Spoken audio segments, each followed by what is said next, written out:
Uh, just letting you know, this meeting's being recorded. We're here with our PG Talks weekly session. Well, it's not necessarily weekly because we've been away for a couple of weeks, but we're back in the saddle again. I'm joined by Chuck Nisbett, Tracy Calogheros, and Mackenzie Kerr. Here to talk about things that are going on in the city and around us. And discussion is always good. So let's start with an issue that we've talked about it once or twice before, but it's back in the news again, I guess. Is the Lheidli have issued a formal request to the city of Prince George to rename O'Grady Road. The city, in response, basically laid out a whole bunch of bureaucratic stuff that they have to go through to do this.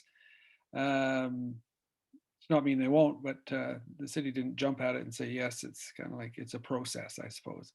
So let's start with Tracy. Your thoughts on where this is going now, and how much do we rename stuff?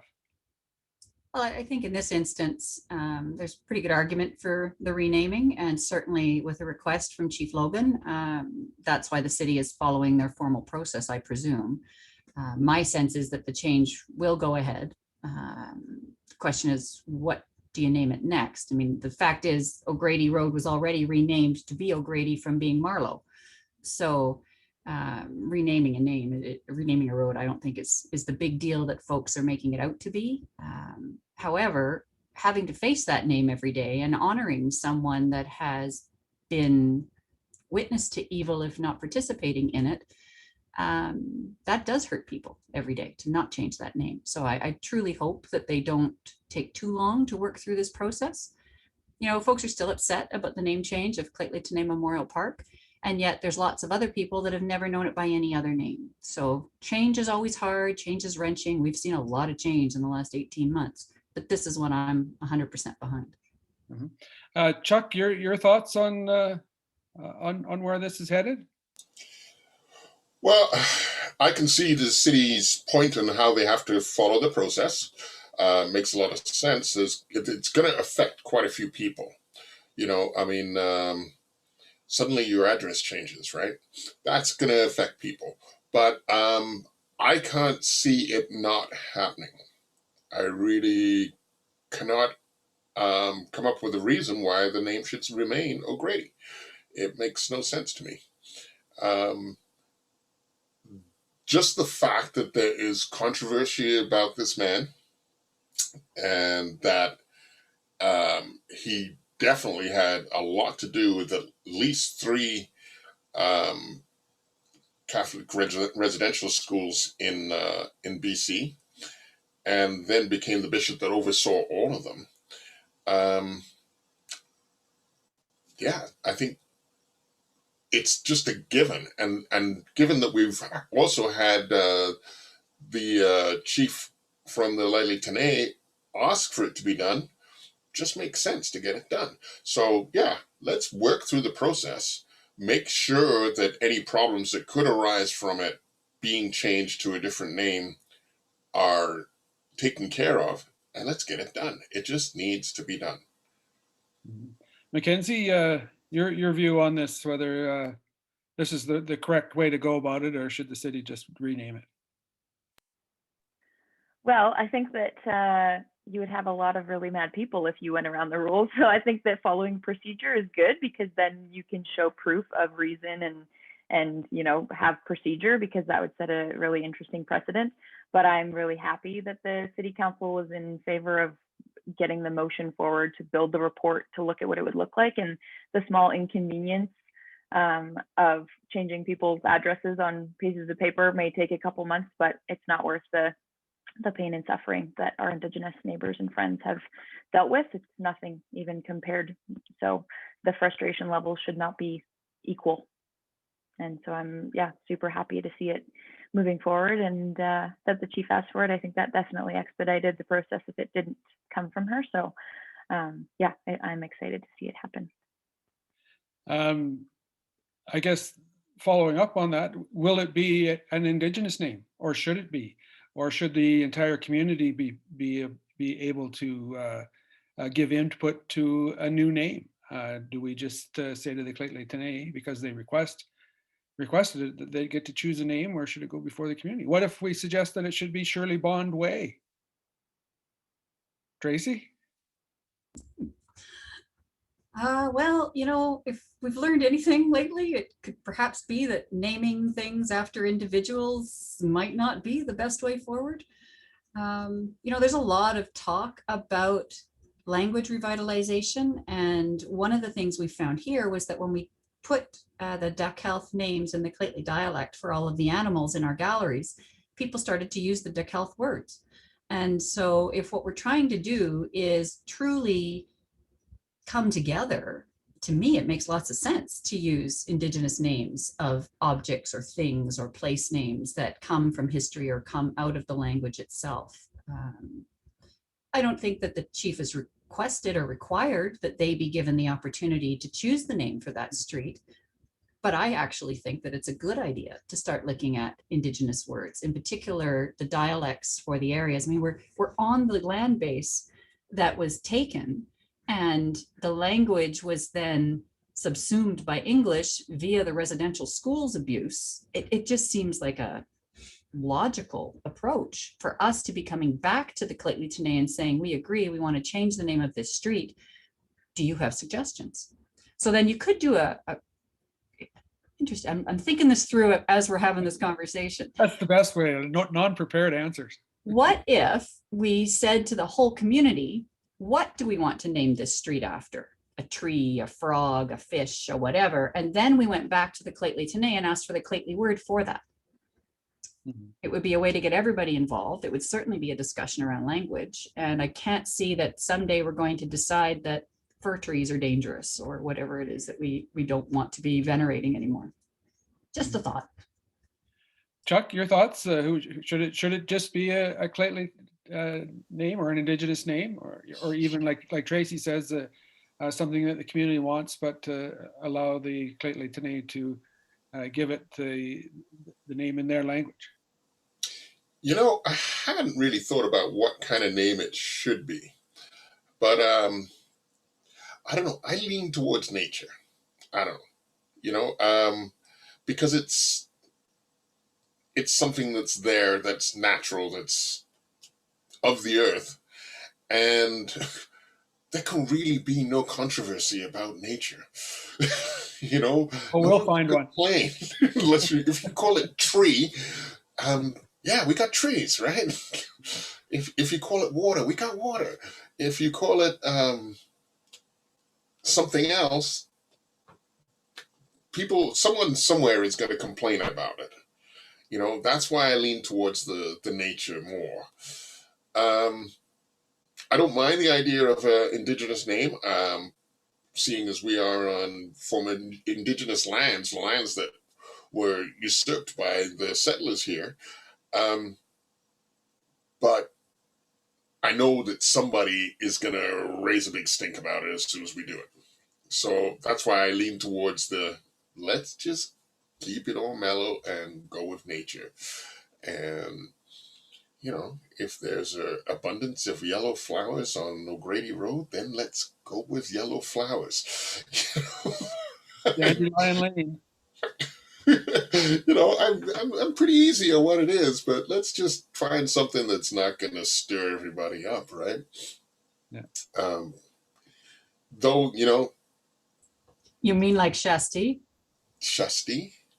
That was from nature, and that certainly stirred people up. Yeah, which I don't understand that. That's crazy. Why do people I don't either about that stuff? I mean, it makes somebody somewhere didn't understand what was going on and went, "Oh yeah, we can't have that."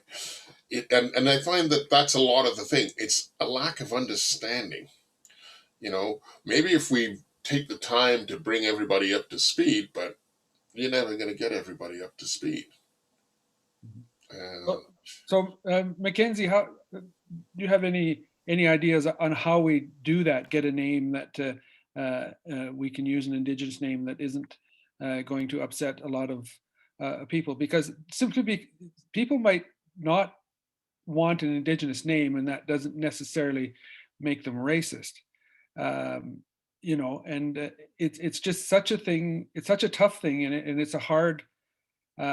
It's hard when there's division. So how do you overcome that division of perhaps appeasing the Indigenous community and the non-Indigenous community? And does the fact that Clayton requested this, and they were very careful in their request not to suggest names or say that they should name it, but the inference is that it should be an Indigenous name.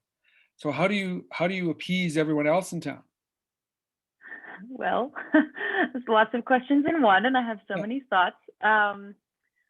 I think that we have to get a little bit uncomfortable. I think that we have to stop taking the easy route and stop, using the names that we're thinking are going to upset the least amount of people. We have to work on, educating people and teaching them reasons why, and teaching more people the language of what Shasti means, because when they understand what it means in English, they'll be more likely to not react so aggressively. And I really think that it would be cool if we could choose something similar to how I think they chose Shasti, because it's a locality kind of topic. I think that it had something to do with like grizzly bears in that area. I don't really recall because it was a while ago that I read the article on it. But I think it was if we could, Grizzly Trail or something that means. Yeah, if we could pick something that was also like local to the area of O'Grady Road that the citizens of that area would recognize, and then they learn the language, that name of the language. I think that if we're trying to pick, no offense, Chuck, great idea, but if we're trying to pick yellow flower just because it's on O'Grady Road, we're gonna, we gotta be uncomfortable a little bit, and it's gonna be uncomfortable for some people, and there's a lot of white fragility and people that getting really, really anxious around that kind of stuff. But I think that we need to work on it, because otherwise we're not going to really change much. So I hope that we can work towards finding compromise with names of, local things that people get to submit their answers into a thing. I think that it should be this in English, and then we find the Indigenous name for it and teach people what that means. And we support more programs in town to teach people the language and have elders out in the community. And of course, with COVID, we haven't been able to do a lot of that kind of stuff recently, but I think that could be a good push in that direction. Now that things are opening back up, that could be the topic that we're talking about, is, a community input gathering of some kind on the renaming of O'Grady Road, because I think we're gonna have to bring people together to overcome the uncomfortableness and educate everyone, and just dig deep into the reasons why and explain. And if you're sitting down across from someone, it's a lot harder to, say the vile things that they do online when you're in person. So yeah, that's some of my thoughts. We have to be uncomfortable. I know. We can just tell everybody we're going to name it for Pierre Trudeau. And then while that's going on, then we can say, no, just kidding. Actually.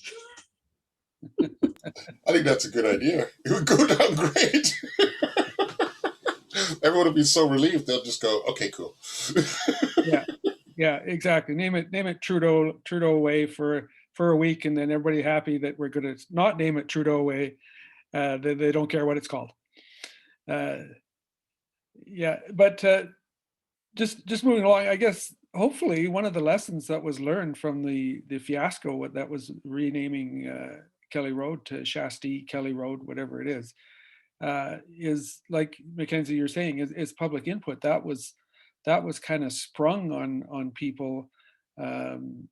The Clayton were at a meeting, they suggested it, and the board got all excited and said, yeah, we're basically doing this. And so yeah, I guess, Tracy, is that maybe the way to go, is like to open this up to the community and have suggestions, have a contest, however that works out, get the community involved in a possible rename. Yeah, I think when we're talking about reconciliation, it has two sides to it. You have to have two parties involved in order to reconcile anything. And so doing anything in isolation is only going to deepen the divide. And in my view, Prince George is actually doing really well on the reconciliation front. If there was a scorecard out there, I think that we are doing a lot of the right things. And this community is actually very open and welcoming. And we get a bad rap outside of our own environs. I think that by encouraging everyone to have this kind of a conversation, think it through in person, talk out the ideas, no bad ideas. Let's joke and laugh and come to a communal idea of what we want it to be. That is reconciliation. And I just don't see a downside in having those kind of community conversations. The Claytley are open to it, and I think the majority of our community is as well. Chuck, how do we get past some of the controversy, for lack of a better term? A lot of times it's not controversy. I'm thinking back to a couple of years ago when the Sikh community put up a couple of signs with forgive me, I'm not sure if it's what the language is, whether it's Hindu or but in their language, right? And there was controversy around that, and that was, you know, so innocuous that you have a street sign, a stop sign, and there's some letters underneath it that you don't understand, but you understand the stop. You know, so how do we get past the people that get so up in arms over all this stuff? That's a really good question. I'm hoping you have it and I can patent it and sell it. You might get away with that. I think really opening it up to the public is a fine idea. I think it really is. And then involving people in the process makes sense, you know, and not just one group of people, all people, the indigenous people who came here last week from the Sudan. I mean, everybody, you know, let's get everybody in on it and what they think about it, and try and come up with something that feels right to Prince George, that suits the area, and that the people feel comfortable with. I mean, sure, you're still going to upset people. You are. I mean, no matter what you do, you're going to upset people. But I think this way you would have a name that is more cohesive and more acceptable to the larger populace, right? And if you move that name into an indigenous way, if the people know where it's coming from and why it's going there, then I think they're going to accept it. You know, it makes sense. So, yeah, rather than jump ahead and go after a board meeting, yeah, we just decided we're going to do this. Maybe we should go, hey, we had this idea. What do you think about it? And are there ever options that you've got coming from this?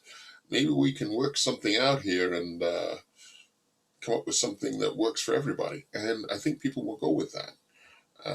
Probably shouldn't be a one-off either. Like, now that we're having this conversation, I know there's a new subdivision going up in College Heights. There'll be new streets coming there. So perhaps we need to come up with a whole naming process for civic streets and parks and places and things. And I think that makes that's a very interesting conversation. Although I wouldn't want the change of O'Grady to wait to go through a larger process, because that would take a year, maybe two, to come to broad community acceptance on how we're going to name streets going forward. But this could certainly be looked at in that vein, and this could be the start of that conversation. Yeah, I think that's a really good point, Tracy. I think because they have the whole new subdivision going on up there, maybe it's time to look at how we name everything, you know, and come up with a way. But I think, as you say, O'Grady needs to go first. We need to get that sorted right away and move on and come up with a plan. So maybe it could be the beginning of the process, you know, start this process with O'Grady and go on from there into how we do it with a new subdivision. Mackenzie, you were going to... Yep. Yeah, can I ask that you hunt down the person at City Hall that's in charge of this and bring them on the show? Because I'm really interested in how they currently do that when they build new streets. I think that would be a really interesting conversation to have them share with us what the process is. And I'm just thinking of all the streets now that I know, and so many of them are named, so many of them. And I know that it's not because, you know, there's not enough things in nature that we could name them. So can we start leaning? I know that there's like the tree streets, you know, down by Clayt Lakes Memorial Park, and that's awesome. And there's definitely more trees than just those couple roads. We could definitely name them after, you know, every local flower or something like that. There's lots of options, but I'm interested in what that process would be, because I have no idea, and that's really interesting. Yeah, I do know that the city does have a street naming protocol. I don't know the details of it off the top of my head. I know they revamped it a couple of years ago, long before all this started happening. I can't remember what the problem was then, but they kind of revamped how they name streets. And I think part of that came from developers wanting to name streets after their children and all that kind of stuff, right? 20 years ago, when we did the renovations here at the Exploration Place, our driveway became a city street and needed a name, and the museum board was asked to make suggestions, and that's how it became Beckett Place for Monica Beckett, who was one of our key presidents at the museum. Mm-hmm. So yeah, I'm not sure how they do it all, but I think it's mainly the developer, whoever's building the street slaps a name on it, and it goes from there. Yeah. I think Chuck Nisbett Way is a marvelous idea. Everyone's got to have a camera on their front desk. If That's exactly it. Yeah, exactly. It'd be the most photographed street in town. Exactly. But, Oh, and there'd be a toll if you don't ride a motorbike. there you go. Does a scooter count? Scooters count. There you go. Okay, good. I'm good then. Getting back to Mackenzie, but one of the things we talked about street naming, and when you say there's lots of streets and they're all named after it, but with following this process, how far do we go in renaming everything? At Prince George, that's an ode to colonialism. We got the Simon Fraser. Oh, we got another guest. But how far do we go in renaming everything? There's a whole host of streets and things around here that are named after historical figures, and Mm-hmm. where do we stop? Yeah. Or do well, we? that was Nala's guest appearance. She finally started liking me, my roommate's cat, so it's a cause for celebration. But yeah, I mean, that's a really hard question, and not one person has the answer. I mean, I can share my thoughts on it, but it's definitely not the right answer, especially because I am a settler and colonizer. So yeah, I think that, I mean, we need to be looking to our Indigenous friends and neighbors for answers to things like this, for related to, Indigenous schools, not schools, sorry, but residential schools and concentration camps, really. And I think that we need to be making sure that, because that is currently in the news, and I'm wearing the shirt because it's currently fading from the news, I think that we need to be focusing on that right now, because that's really important to make sure that that harm is not continued as people drive down the street and see names of, religious figures that did harm. So I think that is a good place to start right now, with everything that's happening and all of the, babies that are being found across the country. And I mean, relating to other community figures, yeah, I'm just thinking of all the names of people that are still alive that are in Prince George. You drive down the street and see their name on the road signs. And I think that going forward, we should be avoiding naming it after people, because I just think that that's the safer bet. But as for what we do with the current ones, I mean, I don't really have an answer for that. I think that if we know that they have done things that are repulsive and not okay, that we should put it in a list. And I think that there is actually, I think Andrew Kurriata had a list of road names of people that have not had great histories and not done great actions, and we can start there. And I mean, yeah, I'm not sure if we have requests from people to go back and change them, then we should, but it shouldn't just be on the backs of the people that have been harmed. It should also be a proactive approach and not just reactive, waiting for people to report that person did harm. We should also be looking into it and making sure that we're actively, we're being proactive with those kinds of things. But yeah, those are some of my thoughts. I don't have a silver bullet answer or a yes or no, black and white, because I think that there's a lot of nuance in these conversations. And yeah. So Tracy, being the sorry, I lost my train of thought there. But where I was going with this was that should we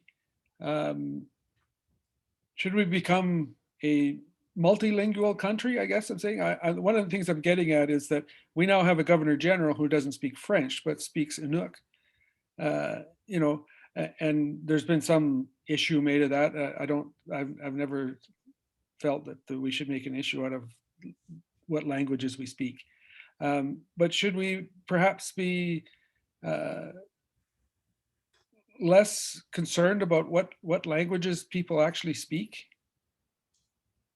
I would say so. I think if you want to talk about the language of Canada, the government, the country that exists today being French and English, you also have to acknowledge that Canada was founded on a lie and that the land was stolen. And so if in fact we accept that that is true, which I certainly do, and I think most of the country would agree that the land was taken unfairly and wrong, and people were abused in the process, then simply relying on some of the institutions and the traditions that are in place within that colonial government, all bets are off.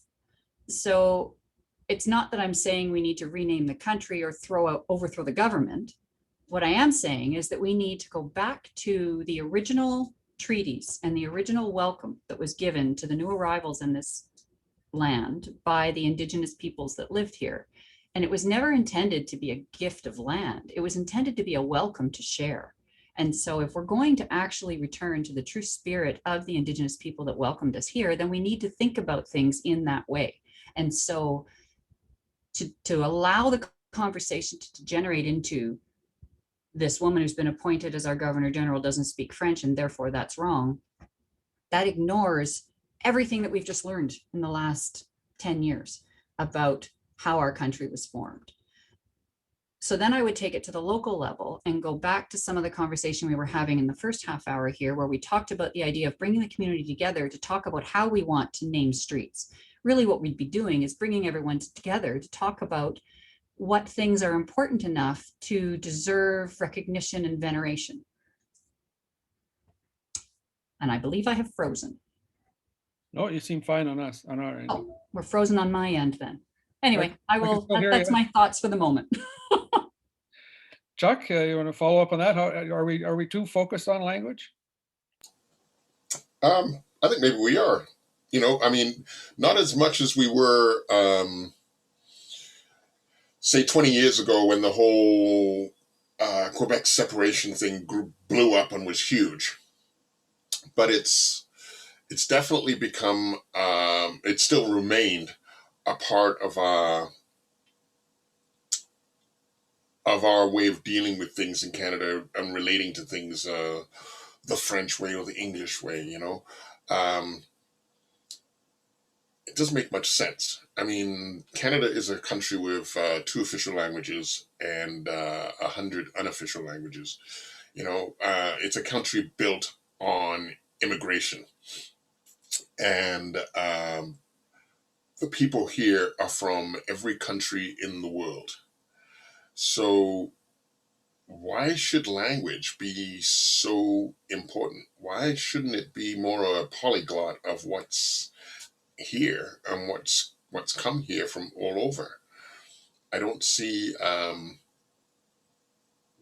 good reason for language to be a block in any way here. There is just so many different people that it should be allowed to evolve as organically as it does. I feel that Canada is no longer just a French and English speaking country. It's definitely got to include Mandarin and the native languages, and so everything has to all adapt. You can't keep it still, you know. I feel like we're moving forward into just becoming more of a world state, and I think that Canada has to move with that and become more of that as it goes forward. I don't know. Does that make sense? No, okay, just sort of contrary to what Chuck was saying, and Mackenzie, should perhaps Canada adopt Indigenous language, bearing in mind that there are like there's 200 and some dialects here in BC, but should Indigenous language be perhaps recognized as a third official language in this country? I think that would be the only thing that makes sense, considering we stole their land and that was the original language of Canada. I think that we definitely should be teaching it more, be educating people about every different dialect. There's awesome interactive maps out there now that you can scroll across the country and, see whose territory you're on and what language they speak. I think that we should be using that more at a very young age to teach people, but not only targeting young students, but also people that didn't learn it in school. I'm specifically thinking of people over the age of probably 40. But I think that it would be really great if we could teach everyone and, just share with more people in some way. And I know that there's lots of groups out there already doing it. There's lots of super amazing people and organizations and not-for-profits, but I think that it needs to have more support and not just rely on the backs of, activists and not-for-profits that are already really struggling to get by because of capacity and burnout and everything else. I think that it would be great if it could come from the government as well, acknowledging just more acknowledgement of what has happened and how important it is to celebrate language and celebrate diversity and different cultures and sitting down with our neighbors and learning. There's a lot to be learned. So I think Tracy, it's really important too, Bill, just to understand that you can't just designate Indigenous language as another. I know that's the downside, is that there are so many different Indigenous languages. I think that's the upside, actually, and I don't know why we need to have a specific official language. I mean, that the world seems to do business mostly in English, but the culture and the history and the traditions are always in the language of the people who are on the land. And it doesn't matter whether you're talking about the Clately dialect of Dakelth or you're talking about Mandarin. It's specific to the place. And Canada's too big a place to just say English and French, even ignoring all of the reasons that's wrong. So I think it's just really important that all of us recognize when we make those kinds of statements, the idea of this naming Indigenous language as the third official language of Canada, it does the same kind of harm in that it talks about Indigenous people as if they're homogenous, and they are not. Yeah. I'm sorry, Bill. I just wanted to make a little point here. I had a conversation with my son who came up. He's up visiting this week and next week, and we were talking about England. And England, everyone just says English, but when I lived in England, there were people who lived 50 miles away from me who had never been outside that 50-mile area and spoke a version of English quite different from what I spoke. Then you go 50 miles beyond them and you would hit another version of English that was completely different from that, and it just, there is so many different versions of English in England, and they are all based on where the people live, the occupations they had, and what they do to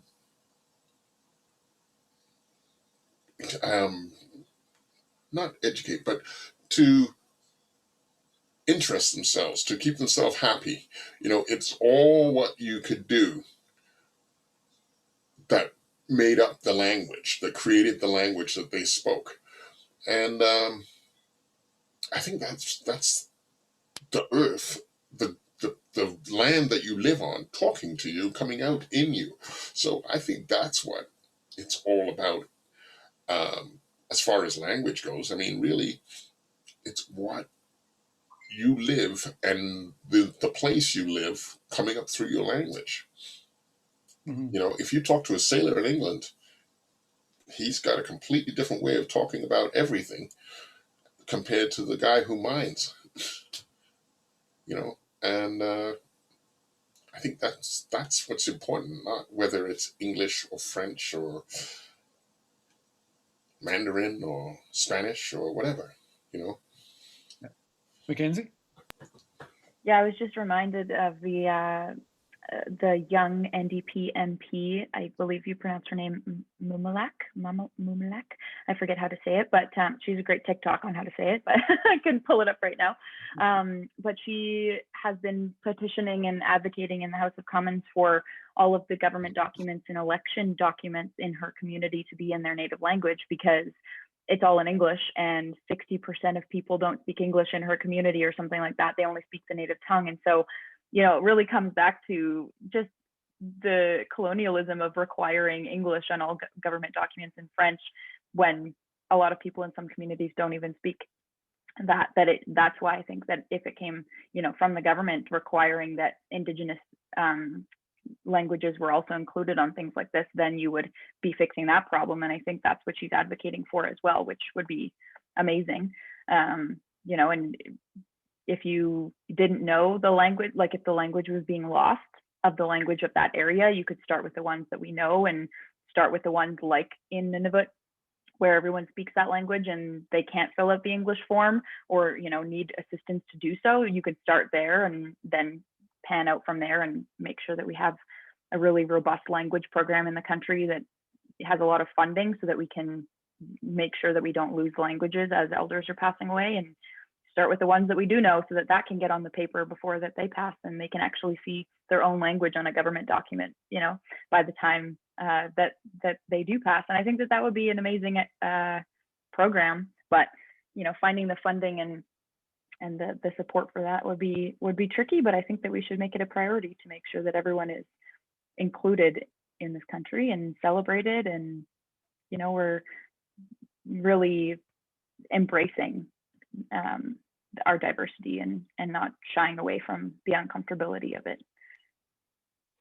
Yeah, and speaking probably as a lifelong Western Canadian, and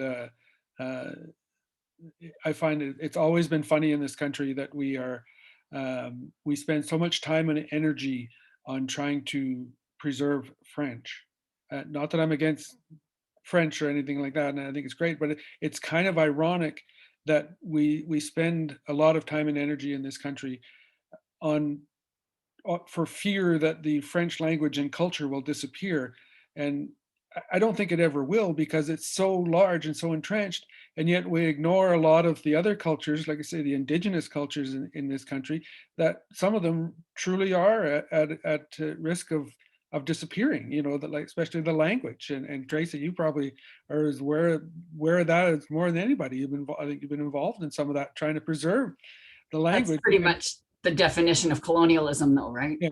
We're very worried about protecting these poor, fragile white culture languages, and we're ignoring the fact that we have only 6 native speakers of the Clately dialect left alive. So there's so much that needs to change, and the language is a key piece of particularly reclamation of culture and heritage because of oral tradition. But I think it's beyond that, and people need to stop trying to think about things piecemeal and start thinking about things holistically. And it really does go all the way back to that initial impetus of welcome. The Indigenous people of Turtle Island welcomed the folks that showed up here from across the water and said, hey, we've got lots of stuff here. We'd like to learn from you. We'd like to teach you. We got as far as, oh, great, they're welcoming us. That means it's ours now. And then we didn't want to hear anymore. And we're a poorer society because of it. Chuck, you want anything to add to that? I'm not really sure what you can add there. Maybe that we got as far as we got lots of stuff and then we grabbed it. That's pretty much what happened. Yeah, I don't know. I think we need to look very closely at what we do with language in Canada, and what's important in language in Canada. Like, as you say, we've spent an awful lot of time and money on preserving the French language and culture in Canada. And that's all well and good. I mean, I had my kids go through French immersion, and it's been great for them. I think everyone should have 1 or 2 or 3 or more languages, which I did. But, you know, I don't think we've put enough into looking at the rest of the languages that are here and seeing what it would mean for those to be gone. I mean, when the 6 people that do speak the Latitane dialect are gone, what's that going to mean? Right? I mean, we have to look at that. Maybe something needs to be done there to make sure that doesn't happen. So, I think maybe we need to spend a little bit more time, and it would be the Ministry of, what is it, Culture and Heritage, that needs to take a little further look at some of these things and maybe reallocate a little funds and see what we can do about making sure that some of these people, some of this information that they have remains when they're gone. And it's not the end, of a Maybe form what of we need to do communication. is actually listen to the Indigenous elders that have been trying to teach us for generations, and think about taking a deep breath and a step back and allowing some time. We're all very keen on reconciliation, which is great. However, you can't fix it in a 4-year election cycle. And so when we allow our politicians to campaign, get elected, and go right back into campaign mode, rather than doing the work they were elected to do and making the difficult decisions that are not going to necessarily be popular and might cost them some votes, but that are the right choice for 7 generations later. The notion that we are interconnected. Wesley Mitchell and I had quite a conversation about the phrase "all my relations," and I hadn't thought about it beyond just all people were related. And he made it very clear to me and explained why, with all of the Indigenous teachings, that all my relations actually means the rocks and the wood and the trees and the plants and the flora and the fauna, and all the people are a piece of that. We are not some sort of superimposed layer on top. And if we could get to the point where we actually accepted our piece in nature, I really feel like a lot of these other challenges would fall by the wayside. If we sat in circle and talked about what we want to do with naming a new street, we'd come out of it better friends, greater understanding, culturally enriched, and with a name that we could all get behind. So it's impossible to tackle these challenges as one-offs, and we certainly can't tackle them without our Indigenous neighbors at the table. So you are talking about local groups, local relationships, local friendships and trust that allow you to make decisions on the land base in a local way, but that then can be extrapolated out on a national scale and even an international scale. And I just really think that we sidetrack ourselves sometimes when we don't see the value that the Indigenous teachings bring to the table. And I think it's that separation of human from earth that has allowed so many of these problems to manifest. And we're now sitting here, I can't get that poem out of my head that was on Corey Hardiman's page, the one line in it about standing with our toes curled over the edge of the apocalypse. That's where we're at right now collectively.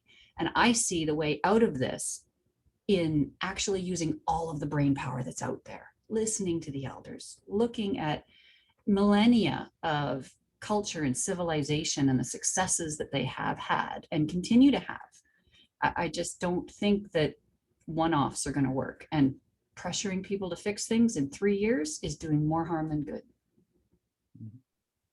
I agree with Tracy wholeheartedly. And yeah, I really, really agree that it's such a disconnect between nature and, thinking that we're a superior species to everything else. And yeah, I think that it's that's really where we need to start. And I think that we should try and break a world record of having 80,000 people sit in the biggest talking circle around the city of Prince George.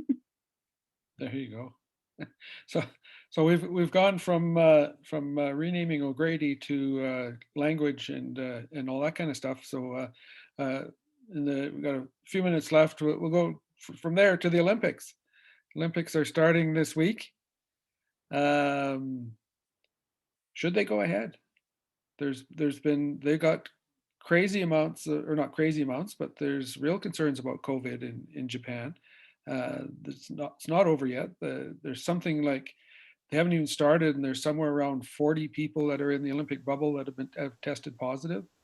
And are we pushing ahead with this just because a lot of people are going to make money at it, or should is this important that the world have the Olympic Games? No, Chuck. I am a huge fan of the Olympics, okay? I really am. I love athletics in pretty much every form. Yeah, the wrestling, the track, these are things I took part in and I loved, right? I thought they were fantastic and amazing. And every 4 years, especially the summer games, I'm just like, there, ready to go, man. But, okay, we got Japan. Throughout this pandemic, Japan has managed to cut itself off quite effectively. But despite that, they do not have a high rate of a high level of vaccination. They still have like 1,000 new COVID cases daily. They don't have this under control. It doesn't make sense to ship 10,000 people into their midst and say, from all over the world, and say, yeah, we're going to have our worldwide international athletic competition, and it's going to cost you a huge amount of money. You're not really going to be able to go and see much of it, and it's going to be dangerous for your country. Doesn't seem like much of a choice to me. I would just say, yeah, no, we're not doing this. Really? 10 negatives do not make a positive. Although my high school math teacher would probably disagree with me on everything. But I'm just going to say, I don't think it's right that they put their country at risk. And not just their country, because they have so much problems containing COVID there. When all these people go there and get infected and then head back to their countries, it's just going to spread it all again. This could be the ultimate super spreader. And it doesn't make a lot of sense. It really doesn't make any sense to me at all. Tracy, your thoughts? Can you guys hear me? Yep. Okay, good. My screen's frozen, so I don't know if I'm on mute or not. But yeah, I think there were 3,000 plus cases in Japan today. I think holding the Olympics in the middle of a pandemic is irresponsible. But the IOC is actually the one who has all of the control over whether those games go forward or not. So even if Japan wanted to cancel them, I don't know that they would legally be able to. I can't see why you would want to bring the world's elite athletes together and expose them to potentially life-altering viruses. It just makes absolutely no sense to me. And I too love the Olympics. I absolutely love watching them, but we didn't need them this year. And I just think it's a huge mistake, and it just flies in the face of science. Mackenzie?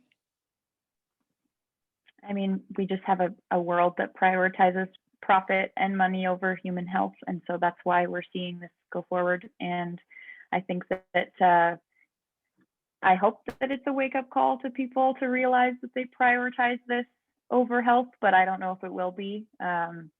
I mean, yeah, it's I've been seeing a lot of news about the women's volleyball team and their attire that that's what I've been mostly seeing the news about the Olympics about, how they wore shorts instead of bikini bottoms and they all got in trouble, and that's unbelievable to me as well. And then I believe the vaulter, the pole vault, I'm not big on sports, so I'm sorry, the pole vaulter got reported for too skimpy of bottoms, even though they were the same ones that they train in. You can't win. So, but I think that really we're prioritizing profit, and that's why this is going forward. And I really hope that we don't lose lives of anyone because of this. But I mean, the cases are high in Tokyo, and so I'm really hoping that this doesn't exasperate it too much, and we can make sure that people are safe. But I was just reading articles, and they do have low vaccine numbers, and so hopefully, you know, maybe with the announcement that the Olympics are there now, people are more likely to go get a vaccine because they know that they have an influx of tourists, not so much tourists, but athletes, because people aren't allowed to go and view them. I just read as well, but excuse me, but that doesn't matter. I mean, you're still bringing that many people into Tokyo. So yeah, I mean, we're a profit-driven society and we need to change that somehow. Yeah, I agree.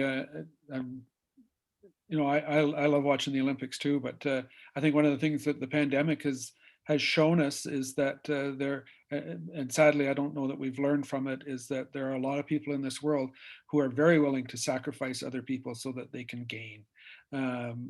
You know, and that's what I see is going on here. Like Mackenzie, you were saying, it's profit over people, and that's exactly what it is. I think there's too many people that stand to lose money, or not necessarily lose it, but not make money. So it to me, it's just, you know, I shake my head at we are so willing to sacrifice possibly the lives of a lot of these young athletes, so other people can be happy, and I just think that's wrong.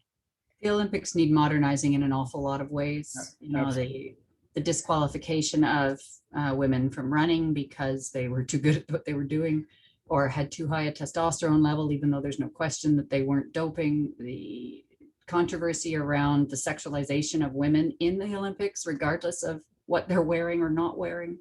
You know, I just think that the Olympics has a lot of personal growth to do.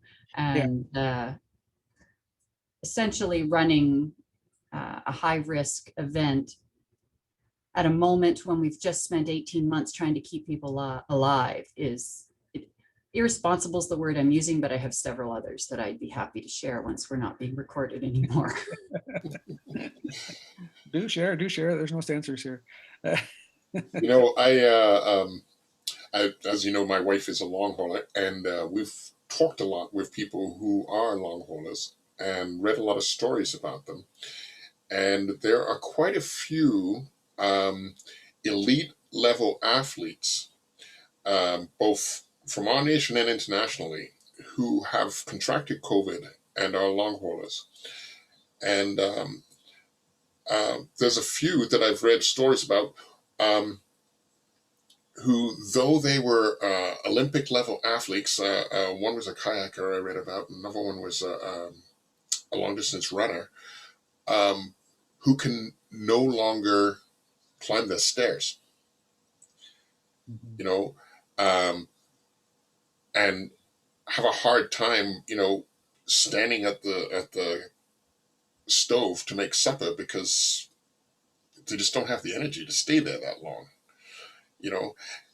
And this is what you're bringing these elite athletes into a situation where they're going to be exposed to this disease that can do this to them. So you have spent your last 20 years dedicating your body to becoming a super athlete, and it can be wiped out like that. Yeah. Makes no sense to me.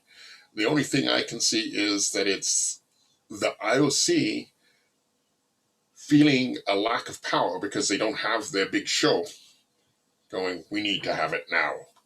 And there is no need for it. And I don't see why they have so much power over individual countries to make it happen. I just don't get how they managed to do that. Yeah, money. Money, yeah.